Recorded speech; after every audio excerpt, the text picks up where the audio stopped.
সকাল বুঝছে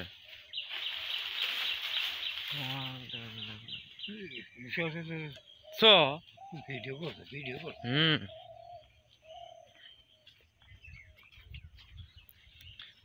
আগে ভাই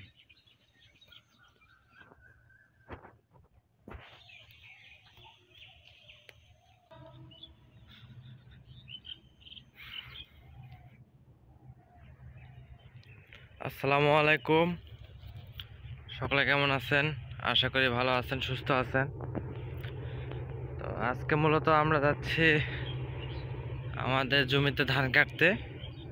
সাথে থাকুন, আপনাদেরকে সব দেখাবো ইনশাল্লাহ। তো অবশেষে আমরা আমাদের জমির কাছে চলে আসছি প্রায়।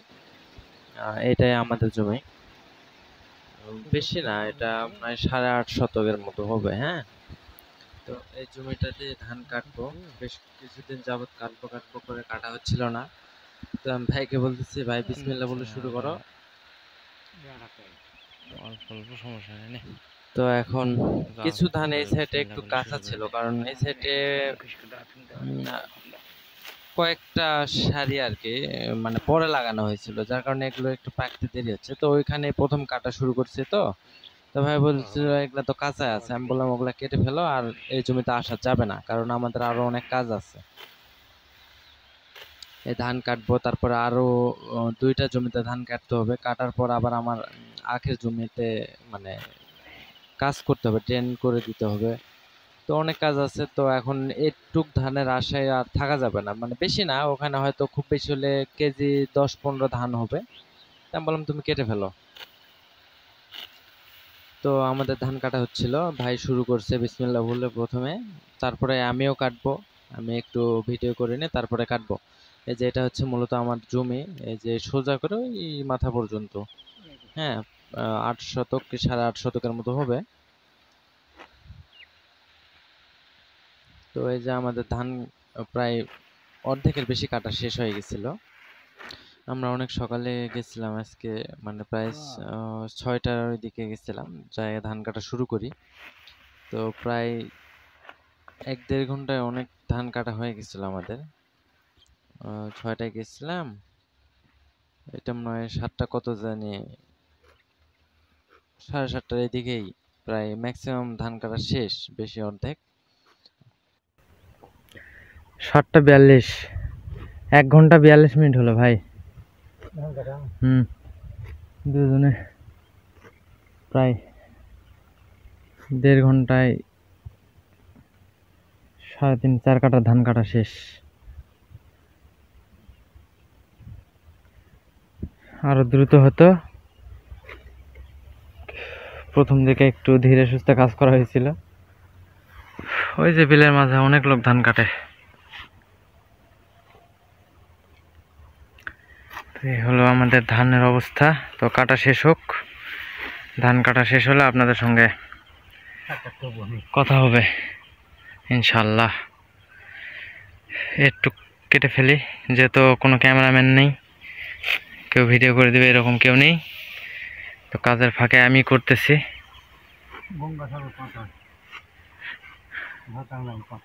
তো পরে কথা হবে ইনশাল্লাহ। তো ধান কাটা শেষ করে আমরা দুপুরে খাবার খাই। খাওয়ার পর এটা প্রায় 2টার পর থেকে আর কি ধান বাঁধা শুরু করি। তো ধান বাঁধতেছিলাম, তখন আমার মেয়ে গেছে আর কি। আমার মেয়ে যায় আর কি, ছাতা নিয়ে গেছে। ও বাসাতে ওর আম্মুকে বলতেছে যে আম্মু চলো, বাবার অনেক কষ্ট হচ্ছে, বাবা রোদে ধান কাটতেছে, আমি একটু বাবাকে ছাতা ধরে থাকবো। হ্যাঁ, আমার জন্য পানি নিয়ে আসছে, বিস্কিট নিয়ে আসছে, মানে খুব দরদ আর কি, বাবার প্রতি খুব দরদ দেখাচ্ছে। তো এখানে ভাই ধান কাটতেছিল, বাঁধতেছিল, আমিও বাঁধতেছিলাম পাশাপাশি। তো আমার মেয়ে আমার মাথায় ছাতা ধরেছিল। তো ভাই বলছে আম্মু আমার একটু ধরো। তো বললো না, আমি ধরতে পারবো না, আমি আমার বাবারে ধরবো, তোমারে ধরতে গেলে তো আমার বাবা রোদে মরে যাবে। তো এরকম কথাবার্তা বলতেছিলাম, আমরা হাসতেছিলাম আর কথা শুনে। ছোট মানুষ হলো ওর, মানে কথাবার্তা একদম বুড়িদের মতো। হ্যাঁ, অনেক বয়স, মনে হবে যে অনেক বয়স, ওই আমার মা, এরকম আর কথাবার্তার ধরন আর কি। তো আমি ধান বাঁধতে বাঁধতে সরে আসতেছিলাম, ও আমার পিছে ছাতা ধরে এক ধাপ এক ধাপ করে আগে আসতেছিল। ওর হাতে মানে কষ্ট হচ্ছিল ছাতা ধরে থাকতে, তারপরেও মানে ছাতা ধরেই ছিল। ওরে সবাই বলতেছে তুমি ছাতা রাখো, তুমি ছাতা নিয়ে বসে থাকো, বলতেছে না আমার বাবার কষ্ট হবে। তো এতটা দরদ দেখাচ্ছিল। তো আমার মেয়ের জন্য সবাই দোয়া করবেন, ও যেন ভালোভাবে বড় হয়, ভালোভাবে যেন মানুষ করতে পারি। তো আমরা ধান বাঁধতেছিলাম আর ও আমার সঙ্গে সঙ্গে যাচ্ছিল। সবাই অবাক যে এটা কেমন কথা, যে মানে ওর বাবা ধান বাঁধতেছে আর ও ওর বাবার সঙ্গে সঙ্গে হেঁটে হেঁটে যাচ্ছে। ওর বাবা এক ধাপ করে আগায় আসতেছে, ও এক ধাপ করে আগায় আসতেছে। দেখুন কিভাবে আমার মাথায় ছাতা ধরে আছে। তো যে দেখতেছে মানে অনেক লোকজন ওই দিক দিয়ে যাচ্ছিল আমার জমির আল দিয়ে, মানে ঘাস কাটতে আসছিল অনেকে। সবাই দেখে অবাক হচ্ছে যে এটা কেমন মেয়ে, যে মানে মাঠের মধ্যে দুপুরবেলা ও আসছে, বাসায় ঘুমাইতে বলতেছে যাবে না, বলছে না আমি যাবো না, তোমার কষ্ট হবে। আমি বললাম ঠিক আছে থাকো, সমস্যা নেই। তো তারপরে তো আর বেশিক্ষণ রাখা যায় না, অনেক জোর করলাম। তো অনেকক্ষণ ছিল অবশ্য পরে। তারপরে ধান বাঁধা শেষ করে আমরা ধান নিয়ে বাসায় আসতেছিলাম। তো প্রায় ধান ঢোলাই করা শেষ। হ্যাঁ, মানে এটা শেষের দিকের অংশ, প্রথমের দিকে দেখানো হয় নাই। শেষের দিকে কিছু অংশ যে আমরা আসতেছি এরকম একটা ফুটেজ মানে দেখানো আপনাদেরকে আর কি। মানে এর আগে অনেক ধান প্রায় আনা শেষ হয়ে গেছে, হ্যাঁ প্রায় শেষের দিকে ছিল, আর কয়েকবার আনলেই শেষ হবে। আমি আর ভাই ঢোয়াচ্ছিলাম। তো ভাই প্রথমে নিয়ে আসে, তারপরে আমি আসি। মানে আমি ভাইকে মাথায় উঠাই দিচ্ছিলাম। তো মোটামুটি ধান হয়েছিল আলহামদুলিল্লাহ, খারাপ হয় নাই একেবারে। একেবারে খারাপ বলা যাবে না। যদিও ফলন এবার একটু সবারই কম, কারণ প্রচুর পরিমাণে খরা গেল, জমিতে পানি থাকে না। তো ধান তো একটু কম হবে, এটাই স্বাভাবিক। সব জায়গাতেই ফলন কম হয়েছে আমি যতদূর শুনলাম বা দেখলাম। কারণ আমাদের অন্য এক জায়গাতে জমি আছে, ওখানেও ফলন আহামরি ভালো হয় নাই, একই অবস্থা। তো যাই হোক, আরো আমাদের জমিতে ধান কাটা বাকি আছে, সকলে দোয়া করবেন ওগুলাতে যেন ভালো ফলন পাই। হ্যাঁ, তো এটা দেখুন কিভাবে আমরা মানে মানুষ এখন ডিজিটাল যুগে অটো মেশিন দিয়ে ধান মাড়াই করে, আর আমরা পা মেশিন দিয়ে, সেই আদিম যুগের মেশিন আমাদের বাড়িতে ছিল একটা। তো অল্প ধান মেশিন মানে মাড়াই করে দিবে না অটো মেশিন গুলো।